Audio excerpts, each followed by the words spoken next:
Nita Gunawan pamer foto seksi, unggahannya banjir komentar nakal. Unggahan model Nita Gunawan banjir komentar nakal setelah dirinya pamer foto seksi di media sosial. Dalam salah satu postingannya, Nita Gunawan mengenakan dress ketat selutut berwarna biru bermotif bunga-bunga. Perempuan asal Kudus, Jawa Tengah ini tampil seksi saat berpose duduk sambil bermain piano. Pasalnya pakaian yang dikenakannya itu memperlihatkan lekuk tubuhnya yang ramping. Ditambah, dress tersebut memiliki belahan yang cukup tinggi di bagian kaki. Masih edisi menjelang Imlek ya? Jangan digeser, tulis Nita Gunawan di Instagram, Rabu, tanggal 11 Januari tahun 2023. Unggahannya itu pun langsung ramai dibicarakan warganet.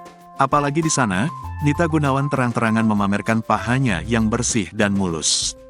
Tak hanya itu, balutan pakaian ketat tersebut juga memperlihatkan lekuk tubuh perempuan yang pernah digosipkan jadi selingkuhan Raffi Ahmad itu. Alhasil, postingan tersebut dibanjiri dengan komentar nakal. Ada yang mulus tapi bukan perjalanan, tulis netizen.